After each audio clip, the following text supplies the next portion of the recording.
What do you think when you look at me? A woman of faith, an expert, maybe even a sister, or oppressed, brainwashed, a terrorist, or just an airport security line delay. That one's actually true. If some of your perceptions were negative, I don't really blame you. That's just how the media has been portraying people who look like me. One study found that 80% of news coverage about Islam and Muslims is negative. And studies show that Americans say that most don't know a Muslim. I guess people don't talk to their Uber drivers. Well, for those of you who've never met a Muslim, it's great to meet you. Let me tell you who I am. I'm a mom, a coffee lover, double espresso cream on the side. I'm an introvert. I'm a wannabe fitness fanatic, and I'm a practicing spiritual Muslim. But not like Lady Gaga says, because baby, I wasn't born this way. It was a choice. When I was 17, I decided to come out. No, not as a gay person like some of my friends, but as a Muslim, and decided to start wearing the hijab, my head covering. My feminist friends were aghast. Why are you oppressing yourself? The funny thing was, it was actually, at that time, a feminist declaration of independence from the pressure I felt as a 17-year-old to conform to a perfect and unattainable standard of beauty. I didn't just passively accept the faith of my parents. I wrestled with the Quran. I read and reflected and questioned and doubted and ultimately believed. My relationship with God, it was not love at first sight. It was a trust and a slow surrender that deepened with every reading of the Quran. Its rhythmic beauty sometimes moves me to tears. I see myself in it. I feel that God knows me. Have you ever felt like someone sees you, completely understands you, and yet loves you anyway? That's how it feels. And so later, I got married, and like all good Egyptians, started my career as an engineer. I later had a child after getting married, and I was living essentially the Egyptian American dream. And then that terrible morning of September 2001. I think a lot of you probably remember exactly where you were that morning. I was sitting in my kitchen, finishing breakfast, and I look up on the screen and see the words breaking news.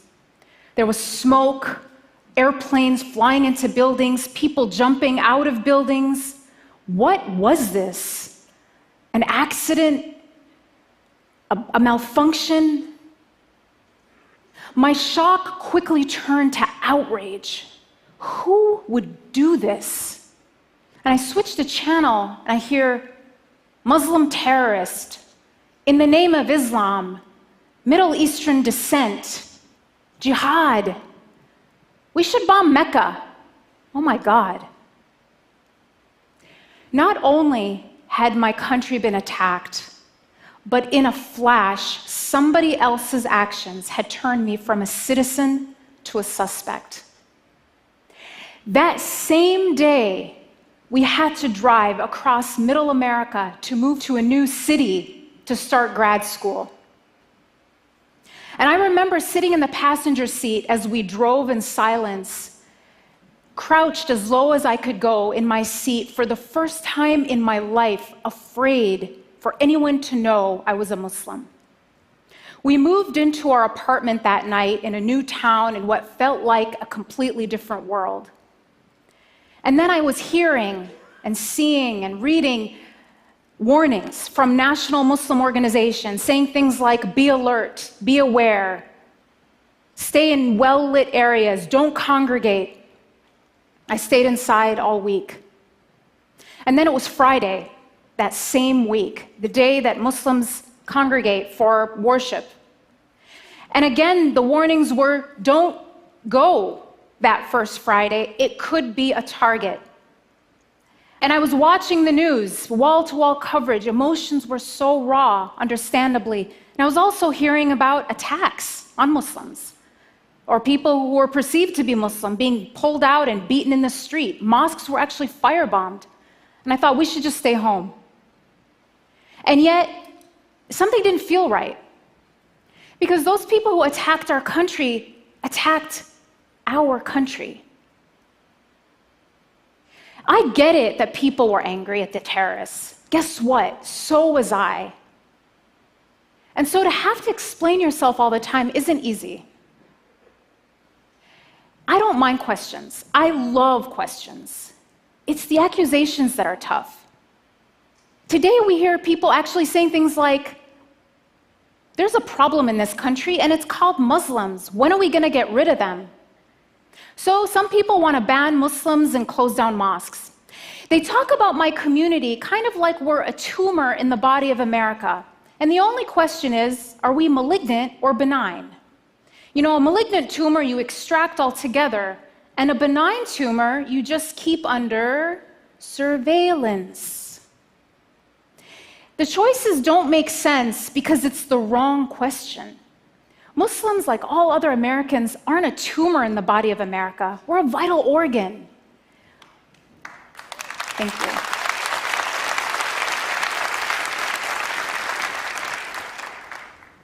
Muslims are inventors and teachers, first responders and Olympic athletes. Now, is closing down mosques going to make America safer? It might free up some parking spots, but it will not end terrorism. Going to a mosque regularly is actually linked to having more tolerant views of people of other faiths and greater civic engagement. And as one police chief in the Washington, D.C. area recently told me, people don't actually get radicalized at mosques. They get radicalized in their basement or bedroom in front of a computer. And what you find about the radicalization process is it starts online, but the first thing that happens is the person gets cut off from their community, from even their family, so that the extremist group can brainwash them into believing that they, the terrorists, are the true Muslims, and everyone else who abhors their behavior and ideology are sellouts or apostates. So if we want to prevent radicalization, we have to keep people going to the mosque. Now, some will still argue Islam is a violent religion. After all, a group like ISIS bases its brutality on the Quran. Now, as a Muslim, as a mother, as a human being, I think we need to do everything we can to stop a group like ISIS. But we would be giving into their narrative if we cast them as representatives of a faith of 1.6 billion people. Thank you. ISIS has as much to do with Islam as the Ku Klux Klan has to do with Christianity.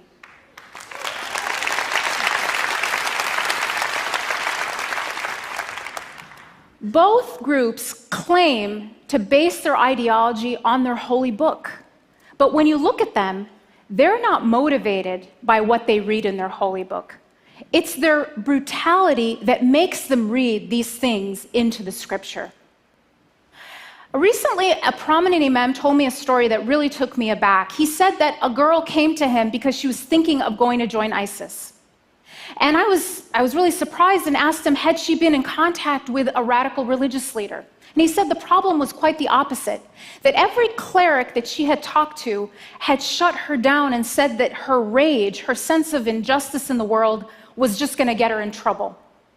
And so with nowhere to channel and make sense of this anger, she was a prime target to be exploited by extremists promising her a solution. What this imam did was to connect her back to God and to her community. He didn't shame her for her rage.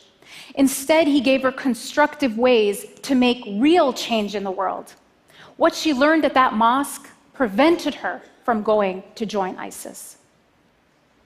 And I've told you a little bit about how Islamophobia affects me and my family, but how does it impact ordinary Americans? How does it impact everyone else? How does consuming fear 24 hours a day affect the health of our democracy, the health of our free thought?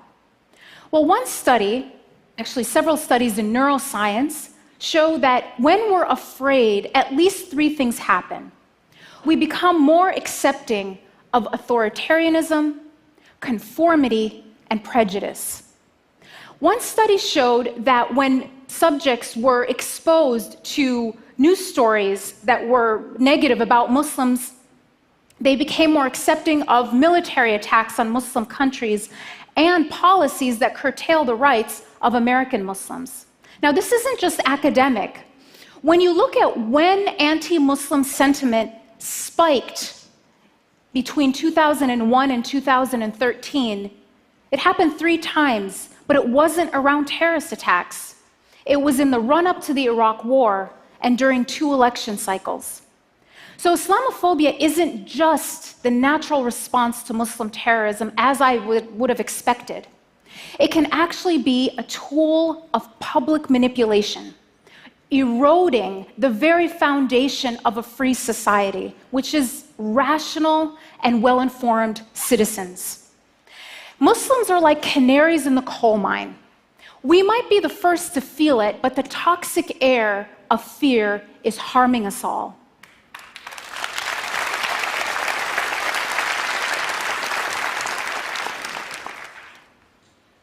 And assigning collective guilt isn't just about having to explain yourself all the time. Dalia and his wife, Yusr, were a young married couple living in Chapel Hill, North Carolina, where they both went to school. Dalia was an athlete, he was in dental school, talented, promising. And his sister would tell me that he was the sweetest, most generous human being she knew. She was visiting him there, and he showed her his resume, and she was amazed. She said, "When did my baby brother become such an accomplished young man?"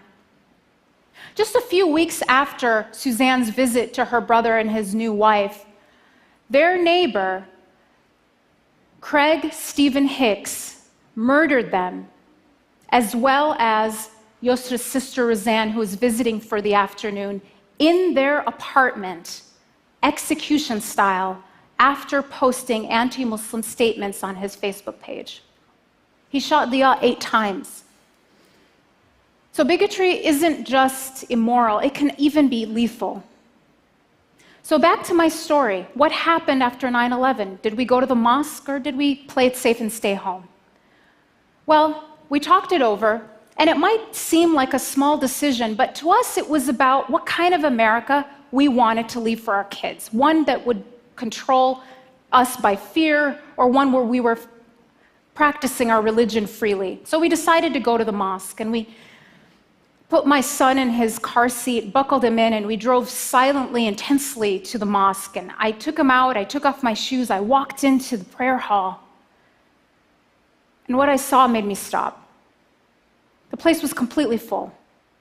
And then the imam made an announcement thanking and welcoming our guests, because half the congregation were Christians, Jews, Buddhists, atheists, people of faith and no faith, who had come not to attack us, but to stand in solidarity with us.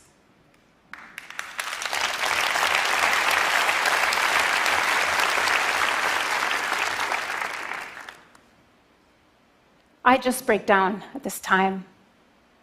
These people were there because they chose courage and compassion over panic and prejudice. What will you choose? What will you choose at this time of fear and bigotry? Will you play it safe, or will you join those who say, we are better than that? Thank you.